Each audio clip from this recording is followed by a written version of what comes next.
अस्सलाम वालेकुम। आज हम जो टैक्स रिटर्न फाइल करेंगे इसमें ये भी एक सैलरीड पर्सन की है जो सैलरी ले रहे थे, लेकिन इसमें थोड़ी सा जो कॉम्प्लेक्स चीज़ है वो ये है कि इन इंडिविजुअल ने दो डिपार्टमेंट से सैलरी ली है। 5 मंथ्स इन्होंने एक डिपार्टमेंट में काम किया है और 7 मंथ्स इन्होंने दूसरे डिपार्टमेंट में काम किया है।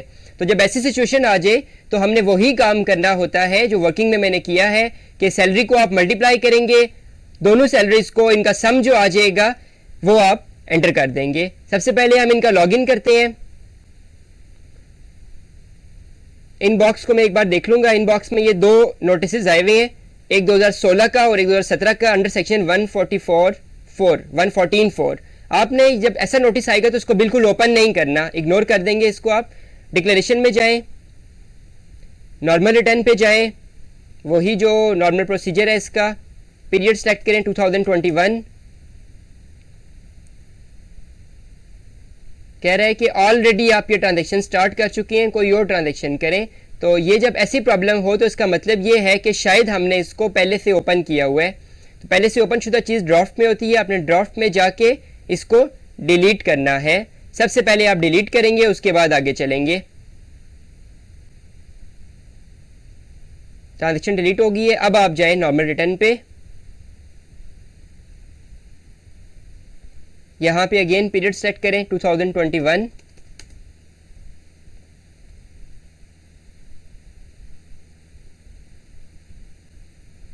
इनकम फ्रॉम सैलरी, एक डिपार्टमेंट की सैलरी थी 3,60,000 और दूसरे डिपार्टमेंट की सैलरी का टोटल पूरे साल का सम बन रहा था 2,64,250 रुपये। मैंने दोनों को टोटल किया और इनकम फ्रॉम सैलरी में एंटर कर दूंगा।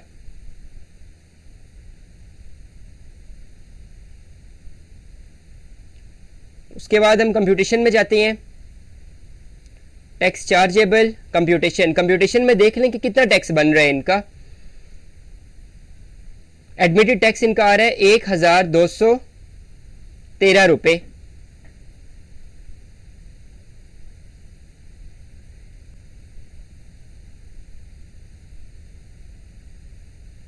जबकि टैक्स इन्होंने दिया हुआ है 3,853 रुपये। ये टैक्स ये पे कर चुके हैं।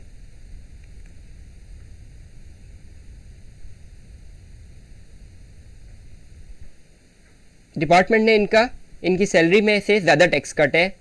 तो हम एडजस्टेबल टैक्स में जाएंगे। ये सैलरी का जो कॉलम होता है सेक्शन 149, वहाँ पे आप टैक्स एंटर कर देंगे। कैलकुलेट करें 2 टाइम।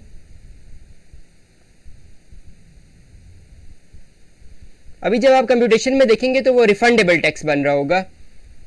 आयरिस का सॉफ्टवेयर आपको बताएगा कि आपने रिफंडेबल टैक्स आपका 2,640 रुपये है। इसकी वजह समझ में नहीं आ रही, मैं देख लेता हूँ। डिपार्टमेंट ने ज़्यादा टैक्स क्यों काटा, ये कोई एक अजीब सी बात है। आमतौर पर डिपार्टमेंट्स जो है वो कम टैक्स काटते हैं, सम टाइम बंदे को खुद देना पड़ता है। तो मैं देख लेता हूँ कि कोई और टैक्स तो इनका नहीं है जो हमने एडजस्ट किया वो। एडजस्टेबल टैक्सेस में एक बार फिर देख लेते हैं। तो ऐसी जब सिचुएशन हो तो ये थोड़ा सा कॉम्प्लेक्स इशू है। इसके लिए आपने ये करना है कि आपने मालूमात के कॉलम से देख लेना है कि एफबीआर को क्या इसके बारे में पता है कि वो क्यों इसका यहाँ पे आ रहा है और क्या वजह है। तो ये मैंने यहाँ पे मालूमात के कॉलम में इनका CNIC एंटर किया। अच्छा, दूसरा टैब रखना है आपने। अगर सेम टैब में जिसका गूगल क्रोम मैंने खोला हुआ है, इसके ऊपर आयरिस ओपन है, गूगल क्रोम में मैं मालूमात खोलता हूँ तो इसका जो मेन कॉन्टैक्ट स्क्रीन है वो बंद हो जाएगी। यानी कि यहाँ पे ये जो मेरे पास सामने आ रहा है ये बंद हो जाएगा और सिर्फ मालूमात का कॉलम होगा। इसलिए मालूमात के कॉलम को आपने दूसरे टैब में खोलना है।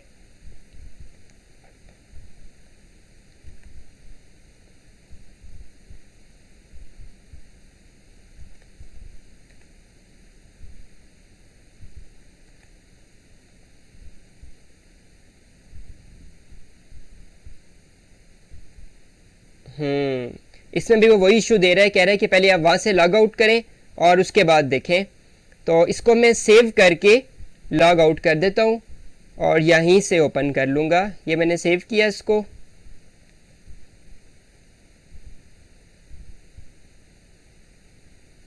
इस टाइम ये है कि आयरिस का जो सॉफ्टवेयर है इसके ऊपर बहुत ज़्यादा बर्डन है, तो इस बर्डन की वजह से थोड़ा सा नेट भी स्लो हो रहा है।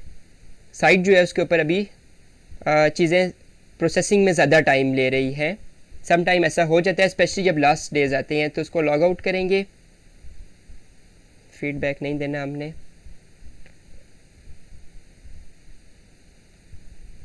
FBR की वेबसाइट से मालूमात के कॉलम में चले जाएं, CNIC पासवर्ड,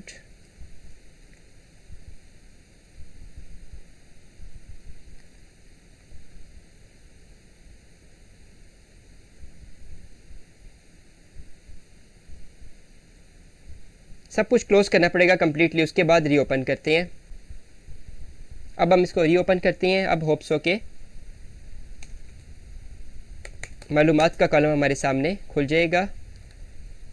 अच्छा, सम टाइम लोग मालूमात देखे बगैर टैक्स रिटर्न फाइल कर रहे हैं। तो लास्ट टाइम FBR ने ऐसा किया है कि मालूमात के कॉलम में FBR के रिकॉर्ड में, यानी जिसने कोई टैक्स पे किया हुआ है लेकिन रिटर्न में शो नहीं करवाया, उनको नोटिस भेजे हैं। और उन नोटिस में FBR ने यही डिमांड की है कि आप अपनी टैक्स रिटर्न दोबारा फाइल करें, हमारे रिकॉर्ड के मुताबिक आपने टैक्स रिटर्न सही फाइल नहीं की। तो ऐसी सिचुएशन से बचने के लिए हमें, चूँकि अपने क्लाइंट से सिंसियरिटी होती है, तो यही करना होता है कि आप मालूमात को देख के रिटर्न बहुत अच्छे तरीके से फाइल करें, कोई भी उसके बीच में कमी पेशी बाकी न रह जाए।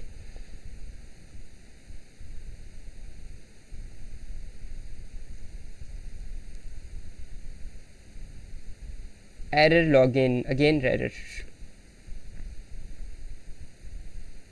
एरर की वजह तो मेरी समझ में नहीं आ रही। तो इस रिटर्न को हम फिर वैसे ही फ़ाइल करते हैं मालूमात देखे बगैर। क्या हो सकता है, क्योंकि मालूमात इसमें ओपन नहीं हो रही और रीज़न भी समझ में नहीं आ रही। ये हो सकता है कि साइट का लिंक डाउन हो, एक ये ऑप्शन है कि इस वजह से शायद फ़ाइल नहीं हो रही, या कोई और भी रीज़न हो सकती है। एनीवेज हम आगे चलते हैं। क्यों, ड्राफ्ट में से जाके इसको मैंने एडिट करना है। एडिट के बाद जो एडजस्टेबल टैक्सेस में मेरे पास अजाफी टैक्स आया हुआ था यहाँ पे इंपोर्ट, इसको मैं रिमूव कर देता हूँ, बल्कि ये तो सैलरी का हो गया ना।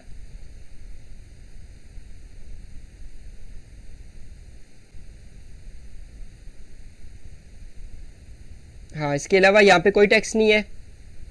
कंप्यूटेशन को भी एक बार देख लेते हैं।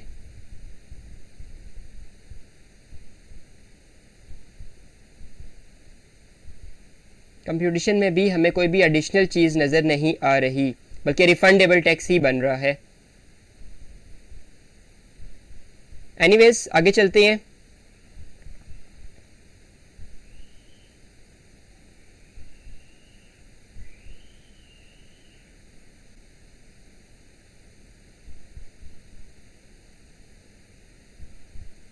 इन्होंने मुझे ये बताया था कि जो टेलीफोन था उसके यूजेज पे इन्होंने कोई टैक्स दिया है। तो वो मैं देख लेता हूँ कि टेलीफोन यूजेज पे इन्होंने कौन सा टैक्स दिया है और इनका फ़ोन नंबर क्या है। पर्सनल सेल नंबर,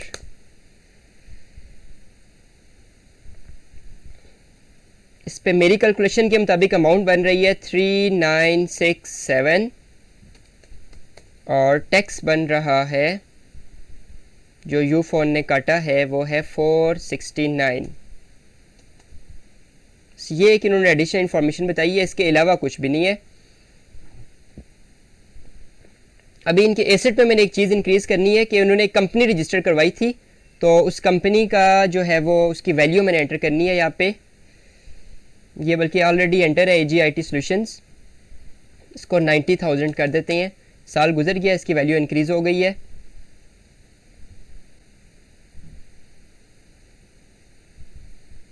अब एसेट्स की रिकॉन्सिलेशन में हमने वही अमाउंट एंटर करनी है जो सैलरी की थी।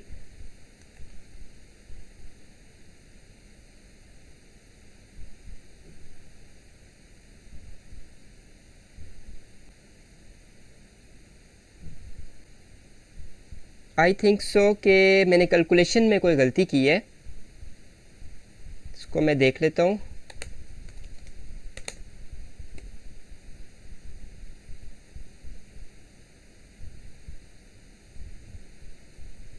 फाइव टू 850 इंटू 7, हाँ ये 369950 अमाउंट बनती है, जो गलती से मैंने यहाँ पे एंटर की है। इस वजह से टैक्स उनका जो है वो एडिशनल बन रहा था। 369 950 प्लस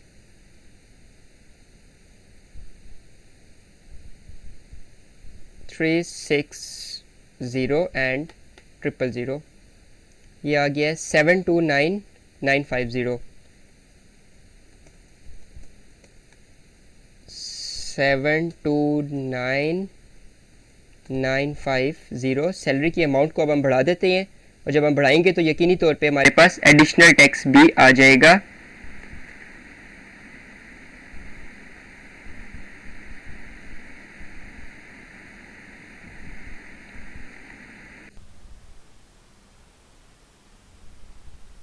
दो बार कैलकुलेट करके अब हम जरा कंप्यूटेशन को देखते हैं और देखते हैं कि कितना इनका एडिशनल टैक्स बन रहा है। एडमिटेड टैक्स आ रहा है इनका 2176 रुपए। एक्सपेंसेस में फिलअप कर देता हूँ, इंपोर्ट फ्रॉम प्रीवियस ईयर तो शायद ना हो सके, पिछली रिटर्न भी मौजूद हो रहा तो आप इंपोर्ट फ्रॉम प्रीवियस ईयर पे क्लिक कर लेते हैं, लेकिन यहाँ पे भी ऐसे है कि चूंकि पहले ही मैं बना चुका हूँ तो इसलिए वो कह रहे हैं कि डाटा आप ऑलरेडी लेके आ चुके हैं। तो एनीवेज मैं यहाँ पे सरसरी से एंटर कर देता हूँ।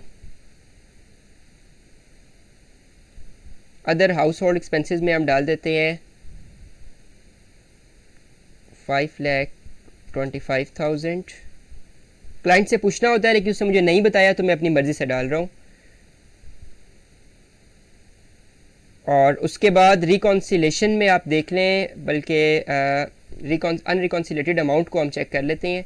1,64,950 रुपये का फ़र्क आ रहा है। तो इनके जो बैंक का क्लोजिंग बैलेंस था वो था 78 रुपीज़ जस्ट। बैंक पहले से ऐड है 78 रुपीज़, मैंने क्लोजिंग बैलेंस एंटर किया है। अभी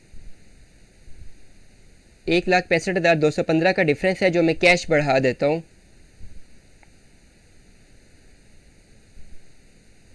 $10,58,000 इनकी पहले थी,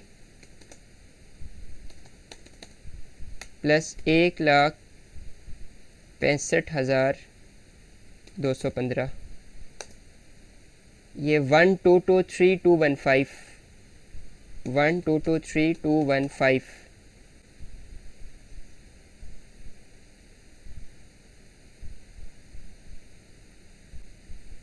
ज़ीरो होगी अनरिकॉन्सिलेटेड अमाउंट। सो कैलकुलेट करेंगे। अच्छा, ये रिटर्न जो है ये भी सबमिट नहीं हो सकती। उसकी वजह ये है कि आप यहाँ पे देख सकते हैं कि कंप्यूटेशन में हमने ये कंप्यूटेशन से पता चलेगा कि हमने एक टैक्स एडमिट किया है कि 2,176 रुपये हमें जमा करवाना है टैक्स। तो इस रिटर्न को आप सेव करेंगे। सेव करने के बाद ये जमा करवाने वाले टैक्स का आप चलान जनरेट करके अपने क्लाइंट को देंगे कि वो बैंक में जाके ये चलान जमा करवाए। ये मैंने सेव करके इसको क्लोज़ कर दिया है और अब मैं यहाँ से करूँगा लॉग आउट। चलान जमा करवाने का भी तरीका इसी रिटर्न में हम देख लेते हैं कि कैसे चलान जो है वो आप FBR की वेबसाइट से निकालते हैं। गूगल पे जाके आपने लिखना है EFBR।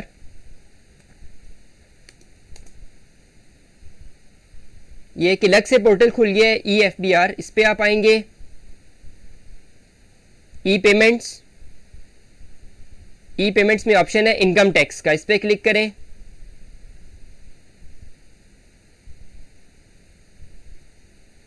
यहाँ पे NTN की जगह आपने पैरामीटर सेट करना है CNIC और अपने क्लाइंट का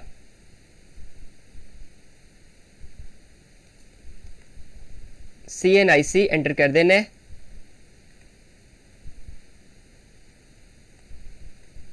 ईयर में आप सेलेक्ट करेंगे 2021। अभी ये सॉफ्टवेयर डाटा खुद ही चेक कर लेगा कि इनका नाम क्या है। क्लाइंट का नाम भी खुद ही आ जाएगा, उनका NTN भी खुद ही आ जाएगा। नेचर में आप लिखेंगे admitted tax, admitted income tax.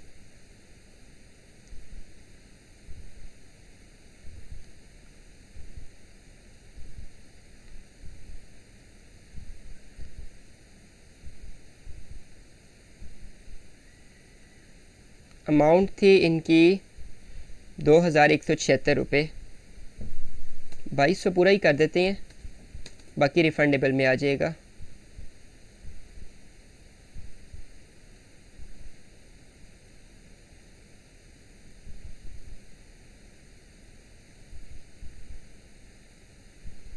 ये मैंने आपको बताया है कि आज जो है ना वो वेबसाइट पे थोड़ा बर्डन है, तो ये प्रोसेसिंग थोड़ी सी स्लो कर रही है। पेमेंट का मेथड AD सेलेक्ट है, यहाँ से आप कुछ भी कर सकते हैं, क्रेडिट कार्ड कर सकते हैं, पे ऑर्डर, चेक, कैश जब करेंगे तो चालान जनरेट होगा, लेकिन AD ई पेमेंट जब करेंगे तो आप उसको इजी पैसा या जैज़ कैश के ज़रिए जमा करवा सकते हैं। PSID आपके पास आ जाएगी, उस PSID के अगेंस्ट आप जैज़ कैश में जाएंगे और वहाँ से जमा करवा देंगे। ये मैं अपनी जो ईमेल है वो अपनी लिख रहा हूँ, अपनी पर्सनल ईमेल, वैसे क्लाइंट की लिखनी चाहिए आमतौर पे, लेकिन वो मैं ख़ुद ही अपनी लिख रहा हूँ यहाँ पे ईमेल एड्रेस में। फ़ोन नंबर भी में फ़ोन नंबर रहने देते हैं, वो ना भी लिखें तो कोई मसला नहीं होता। क्रिएट पे क्लिक करते हैं।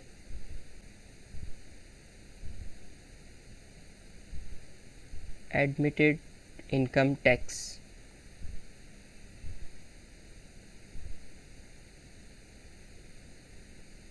बाकी तो सारी इंफॉर्मेशन ओके है। अगेन क्रिएट पे क्लिक करते हैं।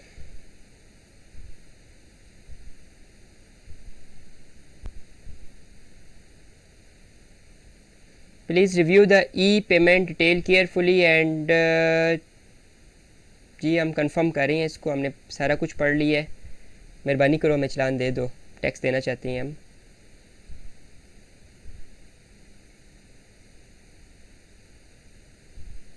ये हो गया। प्रिंट पे क्लिक करेंगे। सिटी आप सेलेक्ट कर लें रावलपिंडी। पेशावर में क्लाइंट रह रहे हैं लेकिन रावलपिंडी सेलेक्ट कर देते हैं और इसको हम प्रिंट आउट कर देंगे अभी। तो ये आप देख सकते हैं कि PSID के अगेंस्ट 2200 रुपये का एक चलान जनरेट हो गया है। इसका प्रिंट लेके मैं क्लाइंट को दे दूंगा। जब वो चलान जमा करवाएगा फिर मैं लॉगिन करके जस्ट सबमिट करूंगा तो मेरी रिटर्न सबमिट हो जाएगी। तो ये कंप्लीट प्रोसेस होता है फ्रेंड्स। नेक्स्ट वीडियो में हम जो है वो देखेंगे अगली मज़ीद रिटर्न्स कैसे फ़ाइल करते हैं। तो होप सो कि आपको ये वीडियो पसंद आई होगी। आखिर में अपने कमेंट्स कर दीजिएगा, कोई भी चीज़ अगर नई आप सीखना चाहते हैं तो जो यूट्यूब पे वीडियो है उसे कमेंट्स में लिखते हैं ताकि वैसी वीडियो मैं आपके लिए तैयार कर लूँ। अपना ख्याल रखिएगा। अल्लाह हाफिज़।